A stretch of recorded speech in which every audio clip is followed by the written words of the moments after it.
welcome to Running on Ice, the coolest community in freight. I'm your host, Sydney Edwards, bringing you the latest tech updates, warehouse news, everything happening in the cold chain world.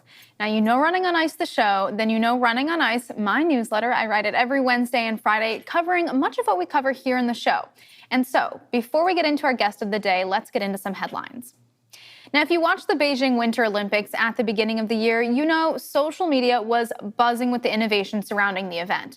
And that innovation isn't going to waste. China.org reports that the CO2 refrigeration technology used at venues during the event will actually be used at a smart logistics port in southeast Beijing.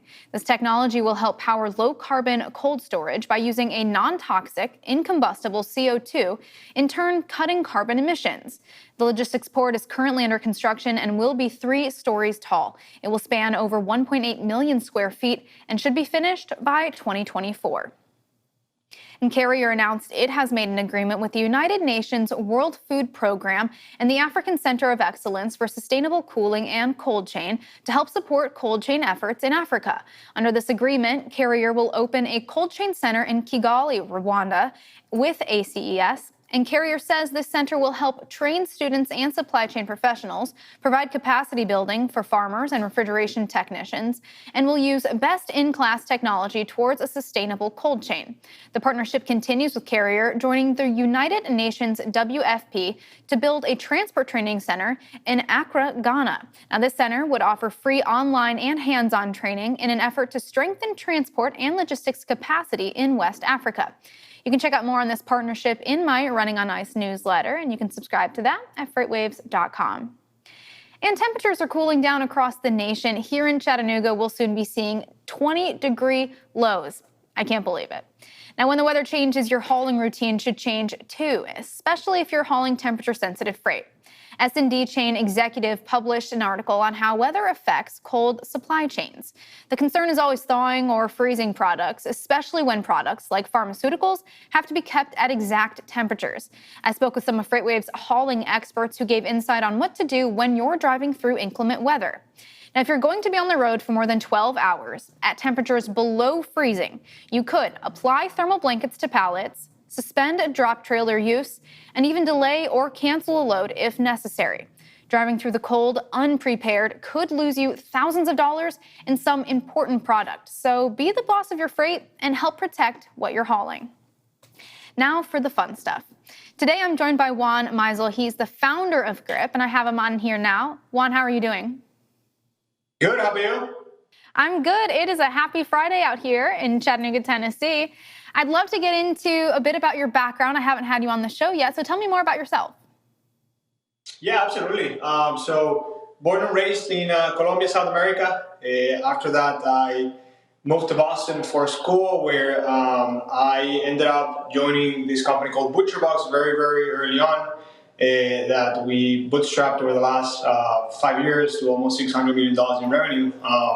And I ran logistics for the company for the last 5 years. So that meant shipping millions of boxes of frozen meat in the mail all across the country. So did that for the last about 6 years. And then a couple months ago this year, we launched Grip, which Grip, what we're doing is the technology layer for companies like ButcherBox that need to ship perishable items in the mail. So through the technology, very, very data intense, we tell them exactly how they need to ship the box to increase the probability of success.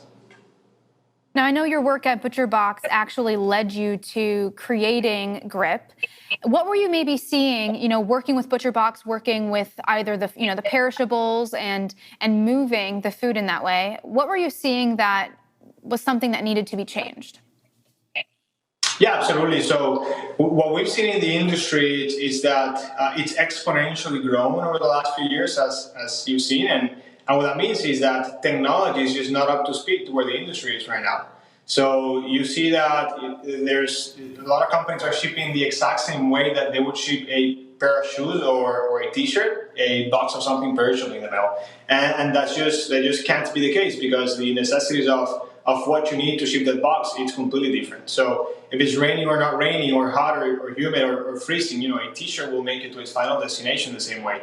but that's just not the case with something perishable in the mail. So we've seen that overall technology is not up to speed to where the industry is, and that's what we're doing. We're bringing a lot of more technology to the industry to make sure that companies can more efficiently deliver the stuff to their customers.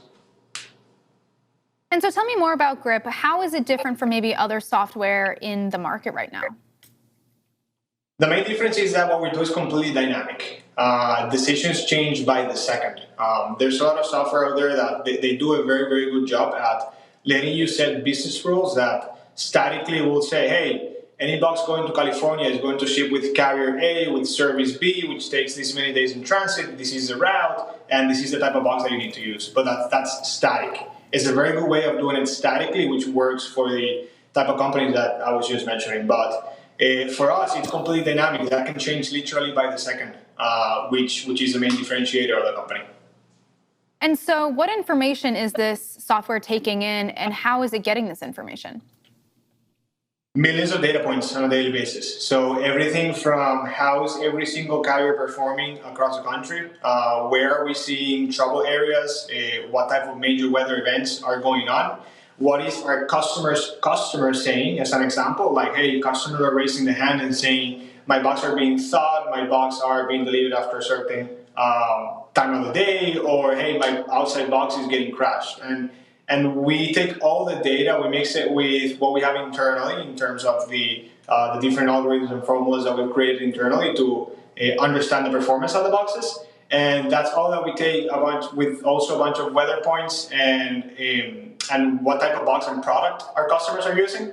And then we run it through what we call internally our shipping engine. And then that's when we turn around and give the customers what are the values of how they need to ship that box. But overall, it's millions of data points that we're processing on a daily basis.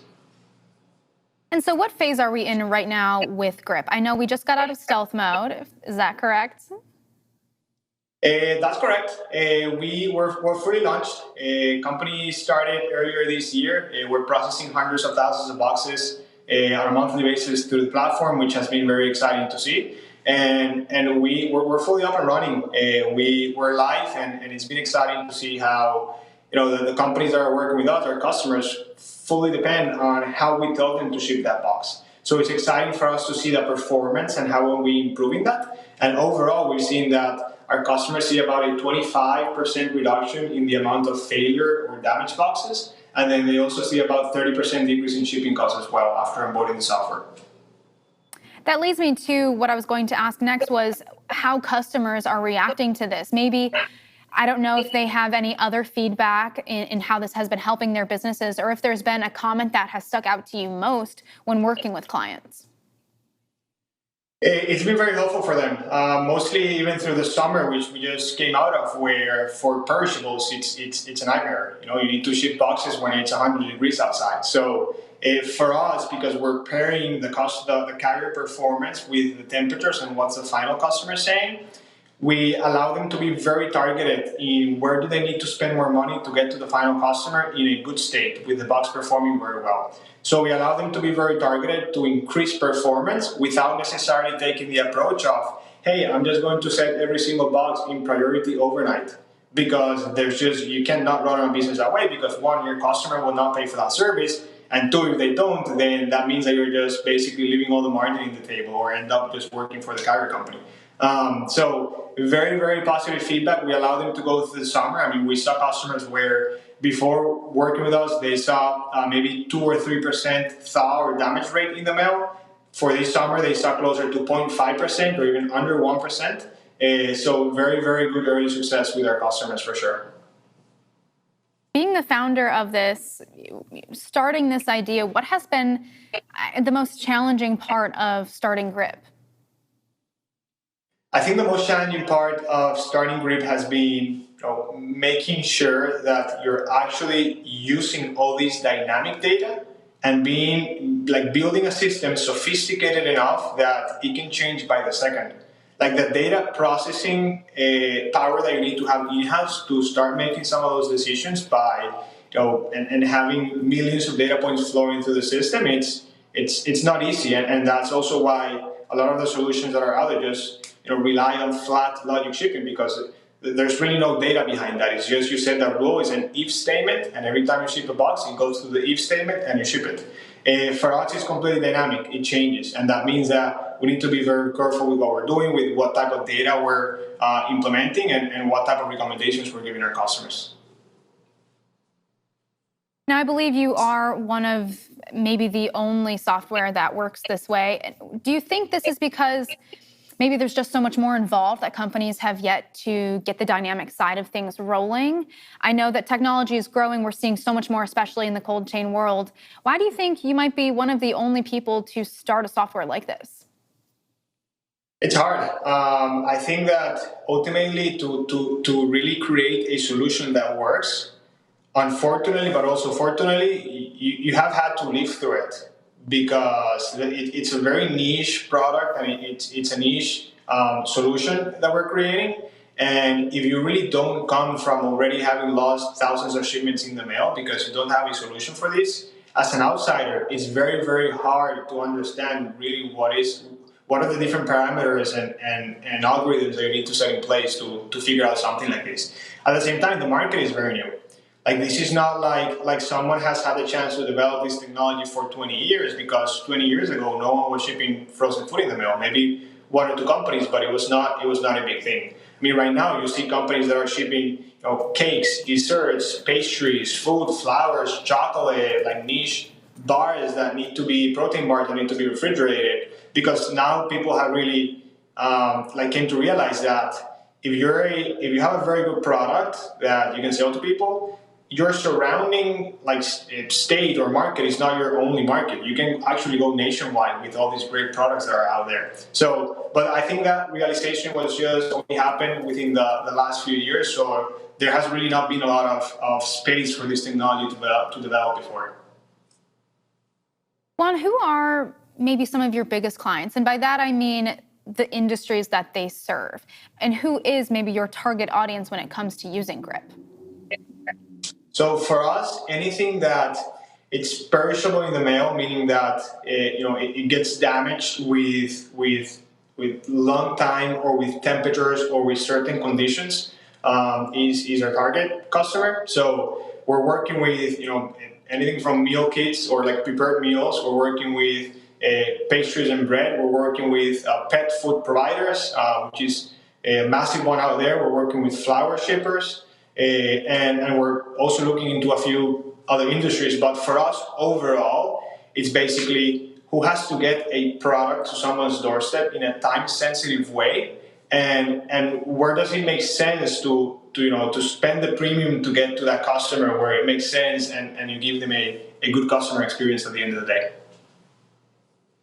Have you noticed, whether it's the food industry, the pharmaceutical industry, or just other time-sensitive goods, who exactly your customer base has grown to so far, whether it's more food-centered or more pharmaceutical-centered?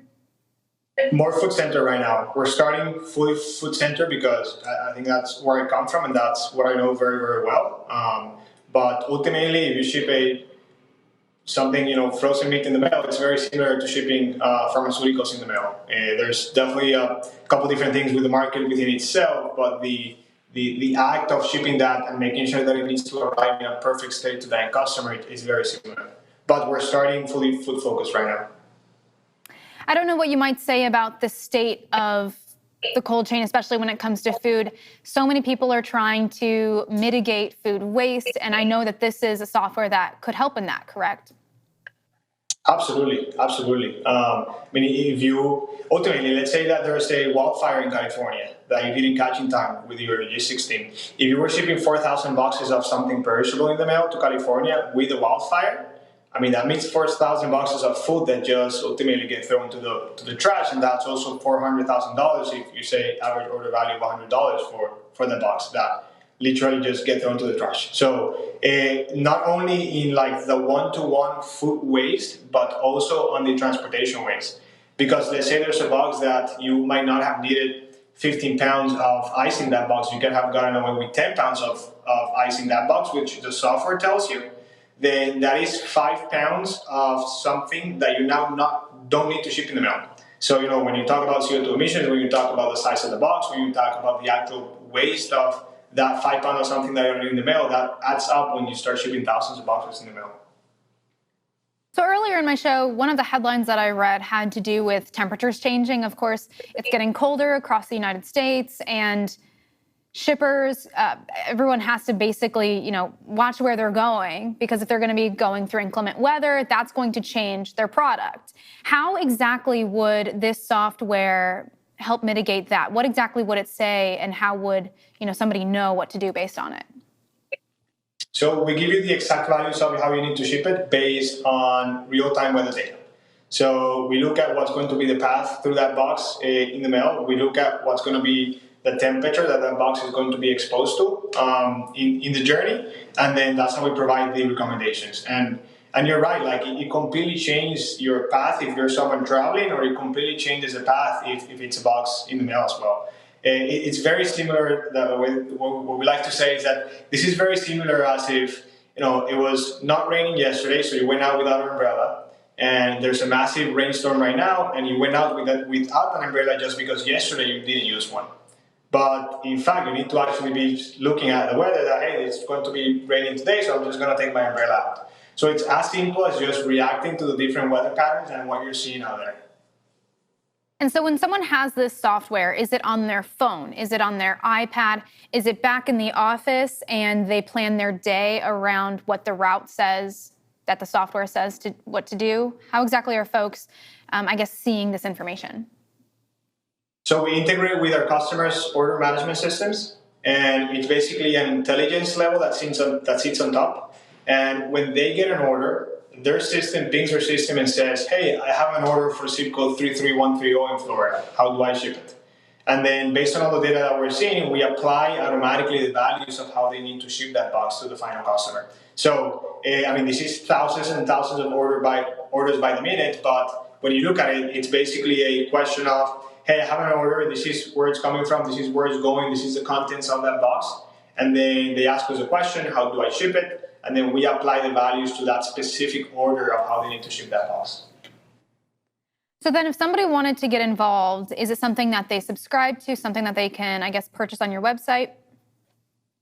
They reach out to us, they can go to the website and they can fill out the form, they can just reach out to us, and we'll chat to them, we'll understand what they're doing right now, what their current solution is, and we'll help them put something in place that gets them a lot more sophisticated. But overall, it's a technology company that sits on top of what they're doing right now, and we charge a monthly fee for the technology. Juan, thank you so much for joining me this afternoon. I do have a question, and it's something I like to ask a couple of my guests just because the cold chain world is changing so much. I'm just curious, where do you think things are heading? And we can talk technology-centered because there's so many new things. Of course, we have Tive on the show who has something new every other week. There's all these new softwares coming out trying to mitigate the cold chain, help food waste, all the above. Where do you think things are truly heading, maybe even in the next couple of years?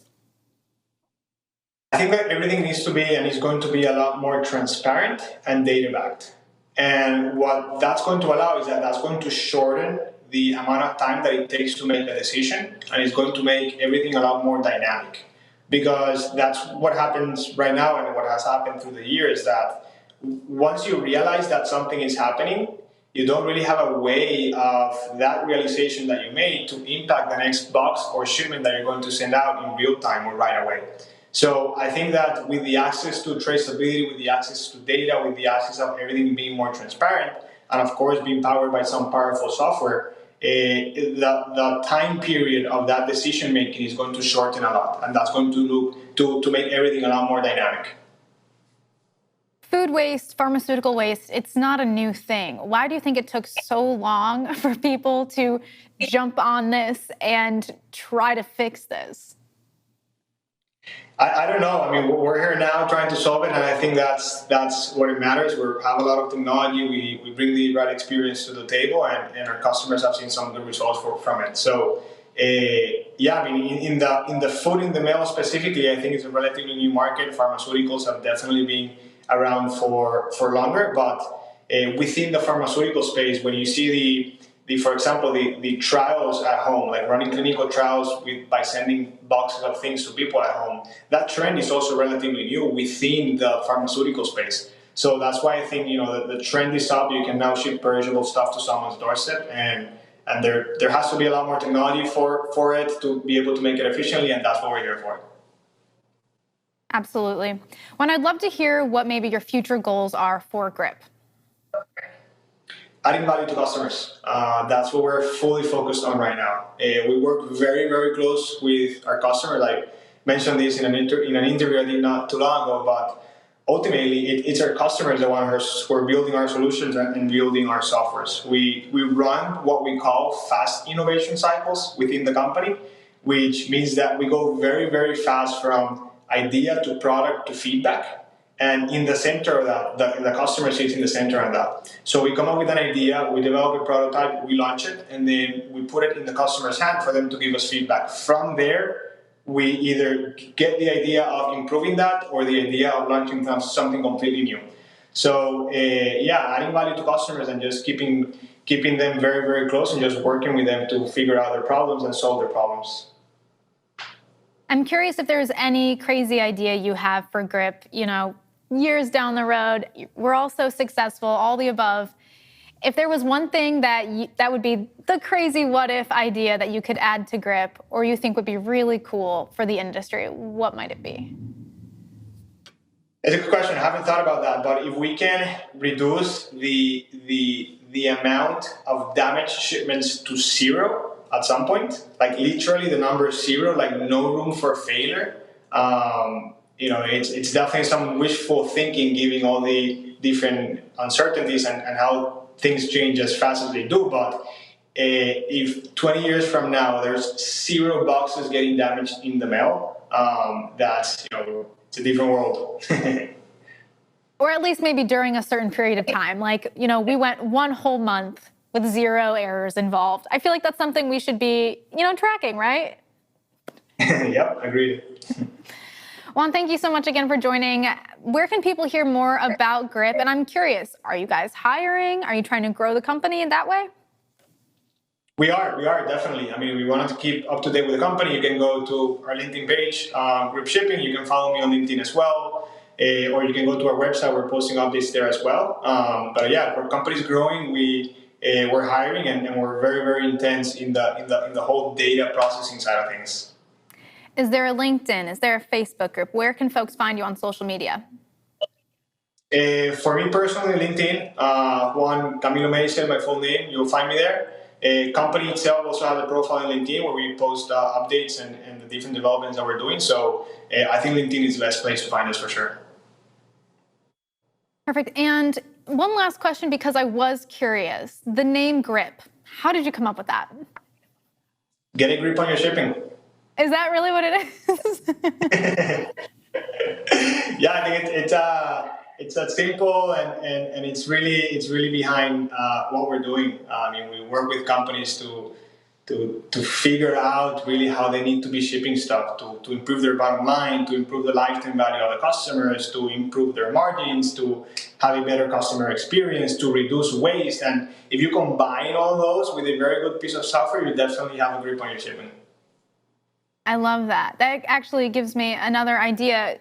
Do you have any, I'm curious if there's any specific company that you look up to when it comes to either a software standpoint or somebody in the cold chain industry that you think's doing it right? I mean, not necessarily from the software perspective. There's some very, very big respectable players out there in the in the warehousing, in the actual boots on the ground and getting stuff done. I have a lot of respect for the people that are actually handling the operations on the ground. I myself with ButcherBox, we started a dry ice production facility in Oklahoma, and that's a whole other story that I can get into at some other point. But that's when I really learned about production, about being on the floor, about launching the operation, about working with people, and I just have a lot of respect for the people that are actually doing the fun work on the ground. Maybe ButcherBox could be one of the companies that we get to use the Grip software. Yep.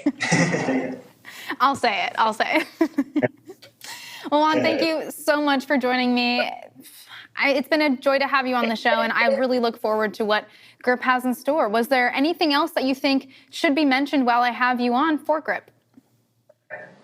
No, thank you so much for having us, and I think it's very fun times and interesting times for the industry because it is significant enough in terms of a size where it's now capturing people's attentions. It's capturing investors' attention, and that's just all good when it comes to development and innovation. So we're here for it. We're here for adding value to the customers, and if anyone who's listening to this ships anything perishable in the mail, definitely reach out. We can help. Absolutely, Juan. Thank you once again. I will be checking back in with you at some point. I know it. Awesome. Thank you so much. Have a good one. Now, Running on Ice will be tonight, the newsletter at 7 p.m. Eastern Time. Next week, I'll have the folks of C-Cube on the show. Check it out.